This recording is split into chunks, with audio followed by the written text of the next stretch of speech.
there's nothing scarier or perhaps more fun than a good ghost story. So I decided to start my supernatural search right here at DeBary Hall Historic Site. This place just oozes history. Before we get started on our ghost hunting adventure, let's take a look at the history of this fabulous historic site. Way back in 1871, a champagne merchant by the name of Frederick DeBary built this mansion near the shores of Lake Monroe. DeBary tried his hand at steamboating and orange growing, but mainly his estate became a center of sport hunting and hospitality for his family and friends. He entertained President U.S. Grant, President Grover Cleveland, and even the Prince of Wales, who went on to become King Edward VII. After Frederick's death, the estate eventually passed on to his grandchildren, Adolph and Laney. They both met with untimely and gruesome deaths, but more about that later. So with all these great ghostly candidates, which one do you think is haunting DeBary Hall? My money's on Laney. Let's find out, shall we? Now, I'm a little bit afraid of ghosts, so I brought some protection. I have it on good authority that ghosts are terrified of these little green balls. So let's go. Tracy Mester, the site manager, is expecting us. She's going to love my costume. Welcome to DeBary Hall, Pat. Why do you dress like that? Well, I just wanted to fit in with all the ghosts here, so I brought the video guy so we can check out the rumors that DeBary Hall is haunted. Is it safe for us to come in? You're not going to find any malevolent spirits here. Oh, good. So it's more like Casper than the Bride of Chucky? I guess you could say that. This is big. This is really big. We're definitely going to find something here.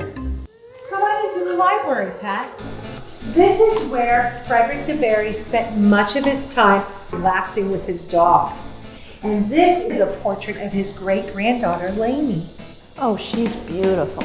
And over here, this is the piano very much like the one that her grandmother used to play when they were visiting here. And I'll tell you a strange story. One time, when the former manager and I were battening down the hatches for a hurricane, we were standing in this very room and saw several of the piano keys go off. Whoa! Strange, right? Probably something to do with the storm. I think it was a ghost.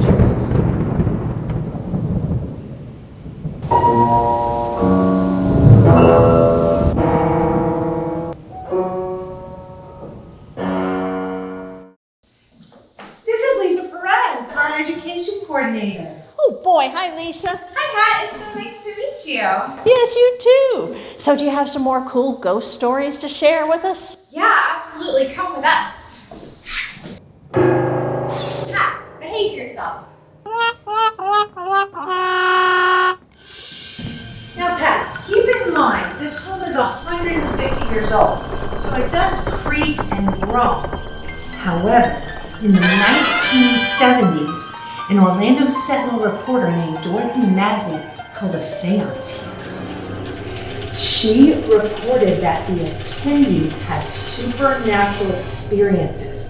There were cold drafts. The table would tap yes and no answers. The table lifted, flew across the room, and pinned the hostess against the wall. Now that hostess was named Ann Gaiman. Miss Gaiman was a nationally recognized psychic, and she said that night an unearthly being told her that this place would once be restored to its original grandeur, and visitors would come, which is strange because this place wasn't restored till the early 2000s. Holy cow!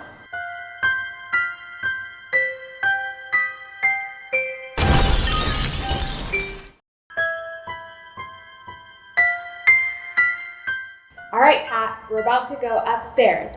But don't worry, I've worked here for about 2 years and I've yet to experience anything that I can't explain. But I know that you're interested in hearing some spooky stories. So there's this great book by Jack Powell called Haunting Sunshine that recounts a few previous employees' peculiar experiences. So if you're ready, we'll go ahead and head on up. You bet. All right.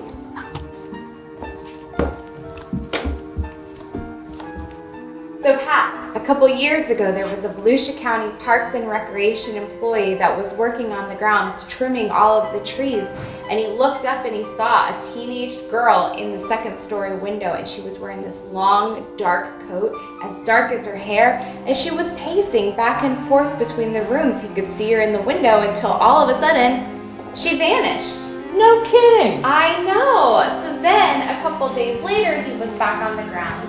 And he was talking to one of the employees here at the DeBary Hall, and they came upstairs and checked the rooms, and they looked in all the closets, and they were really stunned when they opened one of the closet doors and they found the jacket in there and couldn't explain. Oh, heck! That's not supposed to be there. We should get out of here.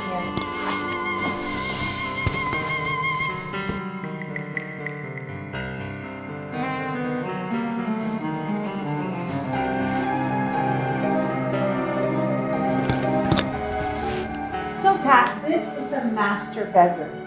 And as you mentioned earlier, when Frederick passed away, the estate eventually went to his great-grandchildren, Laney and Adolph Jr.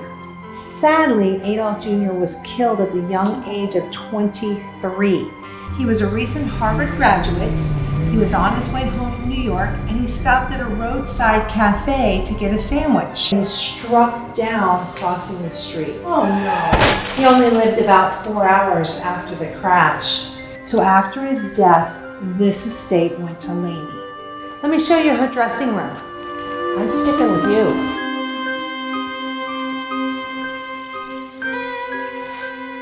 So, is this Laney? Yes. Oh my gosh, she's so pretty. In fact, you might say she's hauntingly beautiful. So Laney was Frederick DeBary's great-granddaughter and the last family member to enjoy the grounds here at the winter hunting estate. And unfortunately, the story of Laney's passing is a very sad one. Both her and her husband, Benjamin Brewster, were accomplished pilots. And one day in May of 1941, despite warnings of an impending storm, they boarded their plane in Long Island and took off heading towards Pennsylvania. Unfortunately, they ran into that storm and it was too late to turn around. They crashed into the side of Shade Mountain.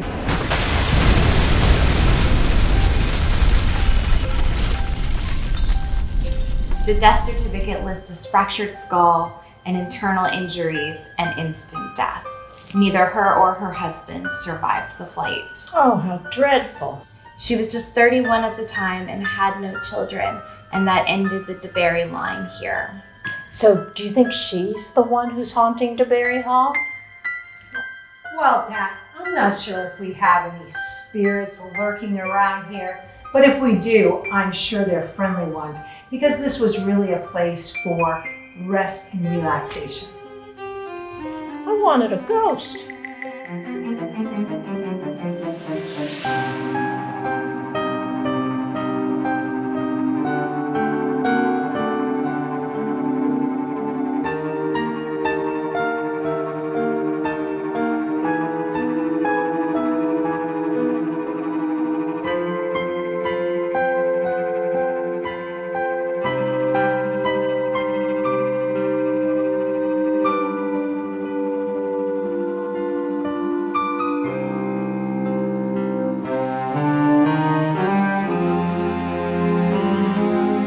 We didn't actually see any ghosts today, but I believe they're here, just waiting for an unsuspecting visitor.